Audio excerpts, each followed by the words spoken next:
For all of you out there who are on weight loss medication like Wegovy or Ozempic, this video is for you because at some point I'm sure you're thinking, I need to get off this medication one day. The side effects may not be in my best interest long term. And if you want to know how Penelope and I keep the weight off over 200 pounds later, these are our top 10 tips to save you the anguish and trouble. We noticed that 85.8% of you guys are not subscribed. So what are you doing? We give you guys free weight loss advice. And to the 14.2% that are subscribed, you guys are doing something right here. So thank you for all your support. We really appreciate it. But seriously, if you're not subscribed, go ahead and click the subscribe button down below. Number 1 is drinking liquids after 2 p.m. Our digestive fire is more strong in the beginning of the day. And if you're not eating super heavy food super late in the day, you are preventing yourself from not being able to sleep, and you're helping yourself digest food better. 2 p.m. Really, Penelope? That seems like a little unreasonable for people that work and have like regular lives. This is just pick up kids from school. This is a hack. It just seems unreasonable. You could say 4 p.m. You could say 6 p.m. I would say 4 p.m. and 6 p.m. are more what I do, but I think 2 p.m. is what you do because, folks, Penelope gets up before the crack of dawn, way before the crack of dawn. She is amazing in her discipline, but she is like a freak of nature in that sense. And that's a good thing. That's a very good thing. I'm not criticizing you. But I just want to mention that I think if you can get your nutrients in by 3 or 6 p.m., you're going to be way ahead of the game because your body needs time to process. This is not called intermittent fasting. You could call it that. Lots of people call it that. But honestly, we find that when we eat a lot, between 3 and 8 p.m., it just puts the pounds on. It makes the inflammation go up. It's like interesting. So see for yourself if you can get the nutrients in and just maybe stop drinking coffee until 3 p.m. instead. The second thing is meditation. And I know you might think, well, what does meditation have to do with weight loss? But believe it or not, your nervous system has a lot to do with it and how you're holding the fat onto your body and the excess emotions and thoughts and anxiety and hopelessness and all the things. So we have a meditation course that we created because we really believe in the power of meditation. And it's not super woo-woo. It's really just being still and listening and tuning in. Because if you ask pretty much any woman in our group or even in our friend circle, like, how are you doing? They have to wait for a long kind of uncomfortable pause to think about it. It's like, well, I can tell you how my husband's doing. I can tell you how my daughter's doing. I can tell you how everyone else around me is doing, but I don't really know how I'm doing. And meditation just gives you a moment. Now, if you believe in God, you can tune in with God. You can also do breathing exercises. I mean, there's 1,000 things you could do in meditation. And just being still and pretending like your head is empty is probably not going to happen. But just know that it's a moment to tune in to how you're really doing so that you can start responding to your hunger more intelligently. Number 3 is sit less. Now, what the heck do I mean, just sit less? I mean, if you're watching TV and you're sitting on the couch, get up and do a few squats. Or mom loves to just tell people to get up and off their chair while they're watching TV, which is a great workout. You'll get a burn in your thighs and your glutes. Yeah. You can even put a stepping stool in front of your TV, and you can just go up and down on the stepping stool like a step. And then you're getting steps in, and you don't even have to buy a treadmill. You might think it's counterintuitive when we say to meditate and sit less, but most people are sitting for up to 8 hours a day. And guess what? It is considered, sedentary lifestyles is considered the new smoking. It is so unhealthy to sit down all day. And if you have a job that requires you to sit down, there are inexpensive treadmills that you can use to put under your desk, which is a great idea. Or if you're not feeling well, there's even arm exercises that you can do while seated. I actually also heard that if you work in a cubicle office, you can also show your boss the studies that people who have treadmills and walking treadmills and are fit and healthy are higher performers at work. Yeah, they have less sick days. And then you could probably get your boss to pay for one. The people have done that online. I've seen that a lot. Yeah, if you want to know which one we love, just hit us up in the comments and we will share that link with you. Number 4 is fiber. Come to find out, we need 30 different varieties of fiber. And what I mean by that is that when you eat an apple, it's one kind of fiber. And when you eat a pear, it's another kind of fiber. So just think about the variety of vegetables and fruits that you are eating every day. For example, cabbage or squash, all different types of fiber. So you want to aim for 30 different types of fiber. Now, this is a really important point.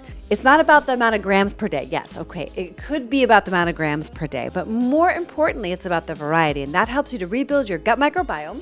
It helps you then to increase your immune system, so your immune system is stronger, and it also helps you to decrease your anxiety or depression or whatever you may be going through in your mind. Number 5 is protein. Now, when I say protein, it's really important you're getting great kinds and qualities of protein. Protein really acts like Ozempic. It's really a hunger suppressant, and it will help you from snacking, from binging, because you're just going to feel full all the time. So you're not going to be craving sugars and processed foods if you're prioritizing fiber and protein. You'll be good. You'll be set. I swear, I promise. You just have to try it for a few days and you'll notice a big difference. So the next time you want to reach for a muffin, you might want to reach for a boiled egg instead. Or if you're a vegan, you might want to try some tempeh or some pumfu. Or if you want to find out what our favorite protein powders are, hit us up in the links below and say the word protein powder. Or click our link in the description for 15% off Equip Protein, my favorite protein. My favorite protein is a little bit different, so still hit us up for our favorite protein. You can get 15% off using our discount code STEPITUP, so highly recommend. Just make sure your protein's clean. At least make sure it's organic. And even better, grass-fed, grass-finished, kosher, regeneratively farmed. Those are like the better ones. No hormones, no antibiotics. Non-GMO, all the things. Really important. It's really important. If you want to learn why, we have lots of other videos on that. Number 6 is something almost no one wants to hear about, but it is so important, waking up early. I have a deep background with Ayurveda and also just experience with me personally and the thousands of people that I've helped in over 62 countries. And waking up early helps to stoke your metabolism. It also gets you a head start in the day because if I don't exercise in the morning, frequently I don't have time later on in the day. It is also really important to start your day early so that you actually get tired earlier. I think waking up early is one of our top hacks for keeping the weight off. Number 7 is going to bed early. And no one really talks about this, but part of that hack is so that you're not eating late. Because how can you eat late if you're sleeping? Lots of people eat before they go to bed. I know, but I'm saying you could just not do that and you could go to bed earlier and you're supplementing eating at night with sleeping. It's like a hack. If weight loss was just like, stop it, cut it out, don't do it, like it would be so much easier, but it's not. Actually, though, in some ways it is. Like Like people, like we know people who... You're gonna get so much hate for saying this. I don't care. It's like people who like drink a bunch of coffee with sugar and it's like, it is actually as easy as swapping sugar with stevia and then you just lose 5 pounds. Do you get what I mean though? Ultimately, you're right, but there's some stuff to get through on the way to there. I agree. I agree with you, but I'm just like, come on. Let's be real. Let's keep it real. Just cut it out. Stop it. Step it up. You know. Number 8 is sleep. Da-da-da! Get up early, go to bed. Are you noticing a theme here? This is about sleep. Believe it or not, you lose a lot of weight when you sleep well. People who don't sleep well have a really difficult time losing weight. Now, it could be because of hormones, it could be because of blue light, it could be because of noise, it could be because of light. You know, who knows what it is, but we live our days so that we can sleep well at night. It is so valuable for your health today and long term that not sleeping well is a cry for help. Your body needs help, and if you want our guidance and support, join our accountability group. Send us a message. Like we definitely want you to know how important this point is. I know it seems kind of counterintuitive, like how am I losing weight in my sleep? But believe it or not, the studies show that you lose weight in your sleep.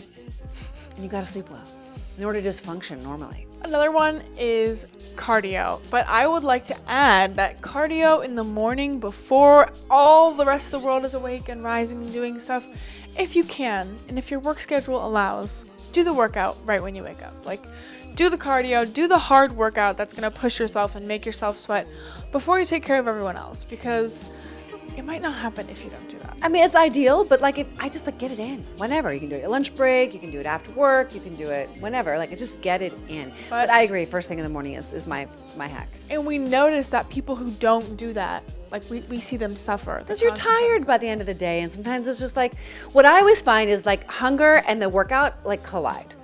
So I can't, I'm like, oh, I'm hungry, but then I need to work out. And then it's it just gets all discombobulated. Yeah. Number 10 is, drum roll please. Water. So obvious. But if you don't like water and you want to make it fancy, then we have a lot of ideas for you. So comment the word water below if you've made it this far, because we are really into water. Penelope has got a new water bottle. She's very excited I'm really about happy it. that Mom got me this water bottle. Now you guys don't have to hear the annoying straw in the background because I have one of these. Yeah, well, we actually twinning. Mine looks a little bit. Yours is shorter That's than nice. mine. Oh, it is? Yeah, mine's taller. Wait, seriously? Ta-da. Hold on. Oh, yeah. You have how many extra ounces there? And mine is 34, 38, I don't know. Anyway, water is really important. And also the timing of water is also important, but water I would say is absolutely important because we mistaken hunger for thirst. Sorry. Like, for example, when I was 320 pounds and I drank water consistently, all my problems went away. I was chronically dehydrated, and then I started drinking a massive amount of water, which is just the normal amount of water our bodies need to function because we're like 90% water, right? Yeah. So imagine if you're not drinking water and we're 90% water, then what happens? I don't want to know. But I know that our body needs it to function and not give us headaches and back pain. All these pains that we get, it's usually from not being hydrated. And we don't really think about it because we're like, we just don't think about it. Headaches, blood sugar irregularities, inflammation. Like we need hydration in order for our cells to function properly, in order for our organs to function properly, in order for the detoxification pathways in the body to function properly. So you can't expect your body to function, or your mind to function, or your bowel to function, or anything to function really well if you're not adequately hydrated. So if you're drinking coffee, you absolutely need more water. If you're drinking alcohol, you need even more water. So try to get it in. Like if you just drink one of these a day, it's not enough. You need like 4. So one step is to get one of these a day in, and then a little more, and then a little more, and then you know what, you just get accustomed to going to the bathroom often. That's not an excuse. You just have to drink water, stay hydrated. It's also one of the reasons why we have good skin. If you like this video, please don't forget to like, share, and subscribe. Don't forget to join our Women's Accountability Group if you are a woman who needs the support and is ready for the change. We have a few spots left. We're really running out of spots now, which is really exciting. Yeah, whether you have 10 pounds or you've got 200, there are an amazing group of women that are making dramatic, transformational strides. I'm so proud of our girlies.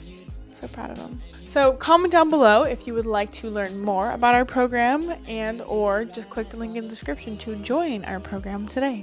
We help women to beat obesity with our Step It Up system in just 90 days. Click the link in the description to learn how to lose weight without drugs like Ozempic.